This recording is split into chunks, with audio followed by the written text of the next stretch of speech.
Education hub YouTube চেনেললৈ সকলোকে স্বাগতম জনাইছোঁ। ডিয়াৰ ষ্টুডেণ্টছ, আমি পঢ়ি আছিলোঁ 10মান শ্ৰেণীৰ সমাজ বিজ্ঞান পাঠ্যপুথিৰ ৰাজনীতি আৰু অৰ্থনীতি বিজ্ঞানৰ প্ৰথমটো চেপ্টাৰ, অৰ্থাৎ অৰ্থনীতি বিজ্ঞানৰ প্ৰথম চেপ্টাৰ মুদ্ৰা আৰু বেংক ব্যৱস্থা। ইতিমধ্যে কালি আমি বিনিময় প্ৰথা আৰু ইয়াৰ অসুবিধাসমূহ, মুদ্ৰাৰ ক্ৰম বিকাশ এই বিষয়ে পঢ়িলোঁ। আজি আমি আলোচনা কৰিম মুদ্ৰাৰ ধাৰণা, বৈশিষ্ট্য, কাৰ্যাৱলী, শ্ৰেণী বিভাজন, ভূমিকা আৰু অসুবিধাসমূহ। মুদ্ৰা কি? ইংৰাজ অৰ্থনীতিবিদ জিঅ'ফ্ৰী ক্ৰাউথাৰৰ মতে বিনিময়ৰ মাধ্যম হিচাপে সাধাৰণ গ্ৰহণযোগ্যতা থকা আৰু লগতে সামগ্ৰীৰ মূল্যৰ মাপকাঠি আৰু মূল্য ভাণ্ডাৰ হিচাপে কাৰ্য সম্পাদন কৰা যিকোনো সামগ্ৰী হ'ল মুদ্ৰা। এইটো সংজ্ঞা আগবঢ়াইছে ইংৰাজ অৰ্থনীতিবিদ জিঅ'ফ্ৰী ক্ৰাউথাৰ। জিঅ'ফ্ৰী ক্ৰাউথাৰে কৈছে বিনিময় মাধ্যম হিচাপে সাধাৰণ যাৰ গ্ৰহণযোগ্যতা থাকিব, লগতে সামগ্ৰীৰ মূল্যৰ মাপকাঠিও কৰিব পৰা যাব আৰু মূল্যৰ ভাণ্ডাৰ হিচাপে তাৰমানে সঞ্চয় কৰি ৰাখিব পৰা যাব, সেই হিচাপে যিবোৰ কাৰ্য সম্পাদন কৰা যিখিনি সামগ্ৰী তাকেই মুদ্ৰা বুলি কৈছে। দেশবাসীয়ে যদি বেলগছৰ পাত বিনিময়ৰ মাধ্যম হিচাপে গ্ৰহণ কৰে, তেনেহ'লে বেলপাতৰ সাধাৰণ গ্ৰহণযোগ্যতা থাকিব আৰু বেলপাত মুদ্ৰা হ'ব। ইয়াৰ অৰ্থটো হৈছে যিকোনো এটা বিষয়বস্তু যেতিয়া স্বীকৃতিপ্ৰাপ্ত হয়, তেতিয়া তাক গ্ৰহণযোগ্যতা থাকে বুলি কৈছে। এইটো কথাই বুজাব বিচাৰিছে যদি দেশবাসীয়ে বেলপাতকো মুদ্ৰা হিচাপে সকলোৱে স্বীকৃতি প্ৰদান কৰে, তেনেহ'লে তাৰো গ্ৰহণযোগ্যতা থাকিব আৰু ই মুদ্ৰালৈ ৰূপান্তৰিত হ'ব। এতিয়া আহিছোঁ মুদ্ৰাৰ বৈশিষ্ট্যসমূহলৈ। মুদ্ৰাৰ 8টা বৈশিষ্ট্যৰ কথা ইয়াত উল্লেখ কৰা হৈছে। প্ৰথমটো হৈছে মুদ্ৰাৰ সাধাৰণ গ্ৰহণযোগ্যতা থাকিব লাগিব। তাৰমানে সকলো মানুহে গ্ৰহণ কৰিব লাগিব, সকলো মানুহে ইয়াক স্বীকৃতি দিব লাগিব। দ্বিতীয়টো হৈছে মুদ্ৰাৰ চিনাক্তকৰণ সহজ হ'ব লাগিব, অৰ্থাৎ যদি মানুহে ইয়াক স্বীকৃতি প্ৰদান কৰে, তেনেহ'লে সকলোৱে ইয়াক চিনিও পাব আৰু তেতিয়া চিনি পালে ইয়াক বেচা কিনাৰ ক্ষেত্ৰত জটিলতা নাথাকিব। তৃতীয়টো হৈছে মুদ্ৰা সহজে নষ্ট হৈ যোৱা সামগ্ৰী হ'ব নোৱাৰে। যেনেকৈ আমি বিনিময় মাধ্যমত পঢ়িছিলোঁ যে মাছ, গাখীৰ, কণী এইখিনি ভাণ্ডাৰ ষ্ট'ৰ কৰি ৰাখিব নোৱাৰি, কিয়নো ই সহজে নষ্ট হৈ যায়। গতিকে মুদ্ৰা নষ্ট নোহোৱা সামগ্ৰী হ'ব লাগিব বা মুদ্ৰা সহজে নষ্ট হৈ নোযোৱা সামগ্ৰী হ'ব নোৱাৰে, মানে সহজে নষ্ট হ'ব নোৱাৰিব, সেইটো কথা বুজোৱা হৈছে। চতুৰ্থটো হৈছে মুদ্ৰা সমজাতীয় বা পূৰ্ণ সাদৃশ্যযুক্ত হ'ব লাগিব। ইয়াৰ অৰ্থটো হৈছে যে যদি এখন 100 টকীয়া নোটৰ আকাৰ ডাক টিকটৰ দৰে একেবাৰে সৰু আৰু আন এখন 100 টকীয়া নোটৰ সমান বাতৰি কাকতখনৰ দৰে সৰ্ববৃহৎ হয়, তেনেহ'লে লেনদেনৰ ক্ষেত্ৰত কি হ'ব? খেলিমেলিৰ সৃষ্টি হ'ব। 100 টকীয়া নোটখন সকলো দিশৰ পৰা সমানেই হ'ব লাগিব। এনেকুৱা নহয় যে একেবাৰে সৰু, কোনোবা ক্ষেত্ৰত বহুত ডাঙৰ। তাৰ মানে বস্তুটো সম্পূৰ্ণ সাদৃশ্যযুক্ত হ'ব লাগিব, সকলোৰে লগত থকা বস্তুটো স্বীকৃতিপ্ৰাপ্তৰ লগতে সমজাতীয় আৰু পূৰ্ণ সাদৃশ্যযুক্ত হ'ব লাগিব। নেক্সটটো হৈছে মুদ্ৰাৰ তাৰল্য গুণ থাকিব লাগিব। তাৰল্য মানে ইয়াত বুজোৱা হৈছে বিনিময় প্ৰথাত সামগ্ৰীৰ তাৰল্য গুণ নাথাকে। যেনে সোণ, ৰূপ, মাটি বাৰী ইত্যাদিও মুদ্ৰাৰ দৰে পৰিসম্পদ, কিন্তু সেইবোৰ তাৰল্য গুণ মুদ্ৰাতকৈ বহুত কম। মুদ্ৰা সামগ্ৰীলৈ তৎকালীনভাৱে আৰু প্ৰত্যক্ষভাৱে ৰূপান্তৰিত হয়, কিন্তু সোণ, ৰূপ আদি সহজে ৰূপান্তৰ কৰিব নোৱাৰি। আজি যদি আমি কোনোবা এটুকুৰ মাটি কিনিবলৈ যাওঁ, সেই মাটিখিনি আমি নিৰ্দিষ্ট পৰিমাণৰ টকাটোৰ পৰিমাণ জানি সেইখিনি ক্ৰয় কৰিব পাৰোঁ, কিন্তু সেই সময়ৰ সেই বস্তুটোৰ তুলনাত আমি সোণ বা ৰূপ দি বস্তুটো কিনিব নোৱাৰোঁ। এনেধৰণৰ যিবোৰ বিষয়বস্তু থাকে সেইবোৰ প্ৰত্যক্ষভাৱে সামগ্ৰীলৈ ৰূপান্তৰিত কৰিব নোৱাৰি, কিন্তু মুদ্ৰাটো প্ৰত্যক্ষলৈ সামগ্ৰীলৈ ৰূপান্তৰিত কৰিব পাৰি। আজি যদি মোৰ হাতত 1 লাখ টকা এটা আছে, সেই টকাটো দি মই অলপমান সোণ কিনিব পাৰিম। আজি যদি মোৰ হাতত 1 লাখ টকা এটা আছে, সেই টকাটো দি মই অলপমান মাটি কিনিব পাৰিম। তাৰ মানে তৎক্ষণত তাক সামগ্ৰীলৈ ৰূপান্তৰিত কৰিব পৰা যায়। নেক্সটটো হৈছে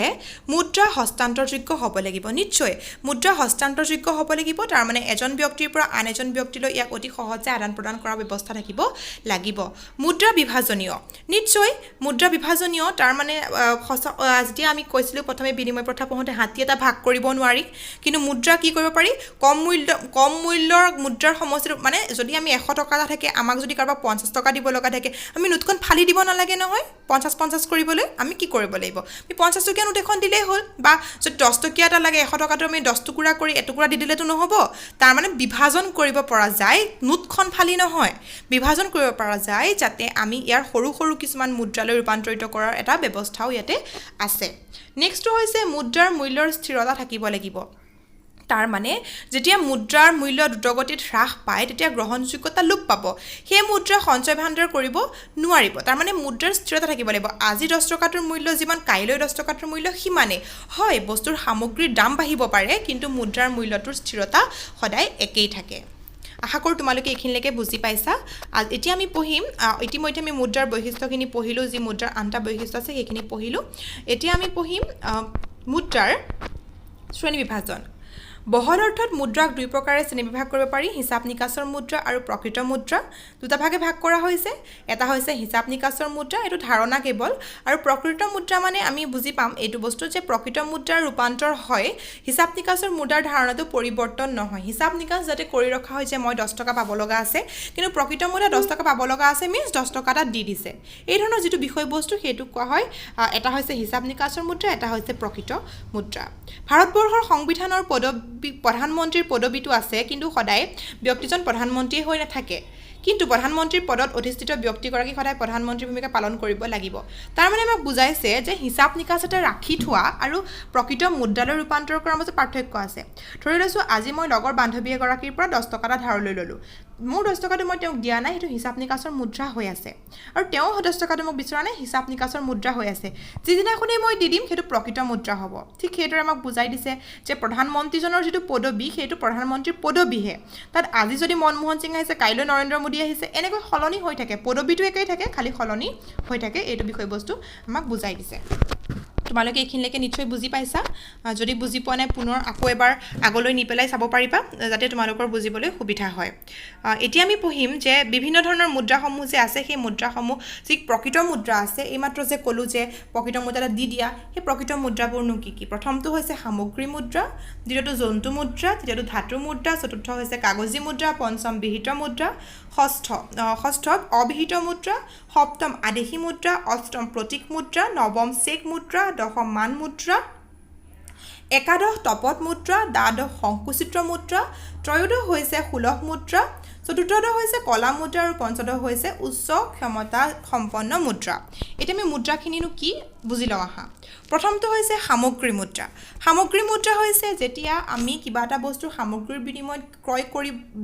দিওঁ বস্তুটো দিওঁ বিনিময়ৰ মাধ্যমেৰে কৰোঁ সেইটো হৈছে সামগ্ৰী মুদ্ৰা জন্তু মুদ্ৰাটো কালি বুজিছিলোৱে যে যদি বিশেষকৈ ছাগলীৰ আদান প্ৰদান কৰা হৈছিলে সেইটো জন্তু মুদ্ৰা বুলি কোৱা হয় ধাতুগত মুদ্ৰা হৈছে যে সোণ ৰূপৰ যিবোৰ গ্ৰহণযোগ্য আগতে সোণৰ এটা টুপুলা দিয়া হয় সোণৰ কইনছ দিয়া হয় এনে ধৰণৰ ধাতুগত মুদ্ৰা বুলি কোৱা হয় কাগজী মুদ্ৰা বৰ্তমান যোনখিনি কাগজৰ প্ৰচলন হৈ আছে সেইখিনি হৈছে কাগজী মুদ্ৰা বিহিত মুদ্ৰা হৈছে যিখিনি মুদ্ৰাৰ বিধিসন্মত গ্ৰহণযোগ্যতা থাকে সেইবোৰ হৈছে বিহিত মুদ্ৰাৰ ভিতৰত তোমাৰ কাগজী মুদ্ৰাও পৰে ধাতু মুদ্ৰাও পৰে সেইখিনি তোমালোকে নিশ্চয় বুজি পাইছা অবিহিত মুদ্ৰা হৈছে যি মুদ্ৰা আইনসংগত নহয় তাৰ মানে যেতিয়া চেক এখন দিয়া হয় চেকখন গৈ পেলাই যদি মই তোমাক 5 লাখ টকাৰ চেক এখন দিছো তুমি যদি গৈ পেলাই আন এজন ব্যক্তিক 5 লাখ টকাৰ চেকখন দি দিয়াগৈ তেলে কি গ্ৰহণযোগ্য নহব তুমি গৈ বেংকত ভাঙিব লাগিব ভঙাৰ পিছতে তেওঁক দিব পাৰিবা তেতিয়াহে সেই বস্তুটো কাৰ্যকৰী হ'ব গতিকে সেইটো হৈছে অবিহিত মুদ্ৰা নেক্সট হৈছে আদেশী মুদ্ৰা যিখিনি মুদ্ৰা চৰকাৰী আদেশৰ ভিত্তিত বিনিময় মাধ্যম হিচাপে ব্যৱহাৰ কৰা হয় সেইটোকে কোৱা হয় আদেশী মুদ্ৰা নেক্সটটো হৈছে প্ৰতীক মুদ্ৰা বুলি কোৱাৰ লগে লগে আমি বুজিব লাগিব যে যি মুদ্ৰাৰ প্ৰদৰ্শিত মূল্য বা খোদিত মূল্য বা লিখিত মূল্য ইয়াৰ অন্তৰ্নিহিত মূল্য বা ধাতুৰ মূল্যতকৈ অধিক সেই মুদ্ৰা হ'ব প্ৰতীক মুদ্ৰা যি মুদ্ৰাৰ প্ৰদৰ্শিত মূল্য খোদিত মূল্য লিখিত মূল্য ইয়াৰ অন্তৰ্নিহিত মূল্য বা ধাতুগত মূল্যতকৈ অধিক তাৰ মানে যে যদি 2 টকা এটা আমি কইনছ ভাবি লোৱা যদি কইনছ 2 টকা এটা আমাক দিয়া হয় সেই 2 টকাটোৰ মূল্য কইনটোত যিখিনি সামগ্ৰী সোমাইছে তাতকৈ বেছি হ'ব লাগিব সেইটো হৈছে প্ৰতীক মুদ্ৰা বুজি পাইছা নিশ্চয় চেক মুদ্ৰা হৈছে যে এইমাত্ৰ তোমালোকক ক'লোৱে যে চেক এখন গ্ৰহণযোগ্যতা নাথাকে সেইটো অবিহিত মুদ্ৰা বুলিও কোৱা হয় চেকৰ মাধ্যমেৰে যিখিনি আদান প্ৰদান কৰা হয় তাকে চেক মুদ্ৰা বুলি কোৱা হয় নেক্সট হৈছে মান মুদ্ৰা হৈছে দেশৰ মুদ্ৰাৰ এটা এককহে এই এককৰ সৈতে বাকিবোৰ এককৰ মূল্য সম্পৰ্কিত ভাৰতবৰ্ষৰ মান মুদ্ৰাৰ এককটো হৈছে টকা যেনেকৈ ভাৰতবৰ্ষত টকা বুলি কয় আমেৰিকাত ডলাৰ বুলি কয় সেইটো মান মুদ্ৰা তাৰমানে মান আমি 1 টকা বুলি কওঁ 1 বুলি ক'লে বুজি নাপাওঁ 1 টকা বুলি ক'লে বুজি পাওঁ নেক্সট হৈছে তপত মুদ্ৰা তপত মুদ্ৰানো কি গভীৰ অৰ্থনৈতিক সংকটৰ গৰাহত পৰা দেশ এখনৰ মুদ্ৰাৰ মূল্যলৈ যেতিয়া কল্পনা জল্পনাৰ অন্ত নাথাকে তেতিয়া দেশখনৰ পৰা মূলধনৰ বহিৰ্গমন হয় মূলধনৰ বহিৰ্গমনে তপত মুদ্ৰাৰ সৃষ্টি কৰে তাৰ মানে যেতিয়া আমাৰ অৰ্থনৈতিক সংকটৰ দেশ এখন নপৰে তেতিয়া দেশ এখনৰ পৰা বহিৰ দেশলৈ কি কৰা হয় টকাসমূহৰ আদান প্ৰদান কৰা হয় বিভিন্ন কামত ইয়াকে তপত মুদ্ৰা বুলি কয় নেক্সট হৈছে সংকুচিত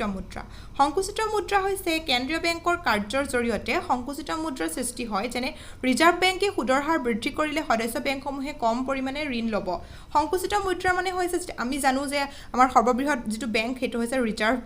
ৰিজাৰ্ভ বেংকৰ আণ্ডাৰ বিভিন্ন বেংক আছে সেই বেংকসমূহে যেতিয়া ৰিজাৰ্ভ বেংকৰ পৰা ধাৰলৈ টকা লয় তেতিয়া যদি ৰিজাৰ্ভ বেংকে সুতৰ হাৰটো বেছি কৰি দিয়ে ইণ্টাৰেষ্টটো বেছি কৰি দিয়ে তেতিয়া বেংকবোৰে কমাই ঋণ ল'ব সেইটো কোৱা হ'ব সংকুচিত মুদ্ৰা নেক্সটটো হৈছে সুলভ মুদ্ৰা হৈছে কেন্দ্ৰীয় বেংক এটাই যদি ঋণৰ হাৰটো কমাই দিয়ে তেতিয়া যোনখিনি বেংকে ঋণ ল'ব সেইখিনি অধিক পৰিমাণে ল'ব সেইটো কয় সুলভ মুদ্ৰা এটা হৈছে সংকুচিত মুদ্ৰা আনটো হৈছে সুলভ মুদ্ৰা আকৌ নেক্সট আহিল কলা মুদ্ৰা কোনবোৰ আমি যে কম ব্লেক মানি সেইটোৱে কলা মুদ্ৰা মানে হৈছে যোনবোৰ অৰ্থনৈতিকভাৱে অপৰাধযুক্তভাৱে গ্ৰহণ কৰা হয় ধৰি লোৱা মই এটা চাকৰি কৰোঁ মোৰ দৰমহা ধৰি লোৱা হৈছে 10,000 টকা কিন্তু মোৰ যিখিনি খৰচ মোৰ যিখিনি ঘৰৰ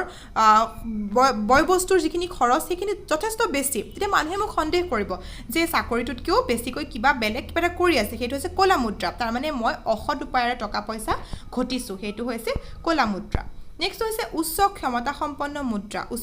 সম্পন্ন মুদ্ৰা মানে হৈছে দেশ এখনত যোগান ধৰা মুদ্ৰাৰ যিটো অংশ কেন্দ্ৰীয় বেংকে প্ৰত্যক্ষভাৱে নিয়ন্ত্ৰণ কৰে সেই অংশটো হ'ল উচ্চ ক্ষমতা সম্পন্ন মুদ্ৰা তাৰ মানে কেন্দ্ৰীয় বেংকে যেতিয়া প্ৰত্যক্ষভাৱে যিকোনো এটা বিষয় নিয়ন্ত্ৰণ কৰে তাকে উচ্চ ক্ষমতা সম্পন্ন মুদ্ৰা বুলি কোৱা হয়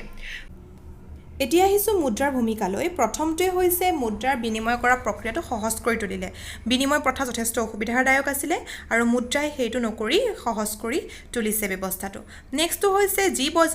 বজাৰ ব্যৱস্থাত চাহিদা আৰু যোগান উৎপাদন প্ৰক্ৰিয়াটো নিয়ন্ত্ৰণ কৰে চৰকাৰী নীতি নিৰ্দেশনাই নকৰে সেই ব্যৱস্থাটো হৈছে বজাৰ কেন্দ্ৰিক অৰ্থনীতি তাৰ মানে যেতিয়া বজাৰত বস্তু এটাৰ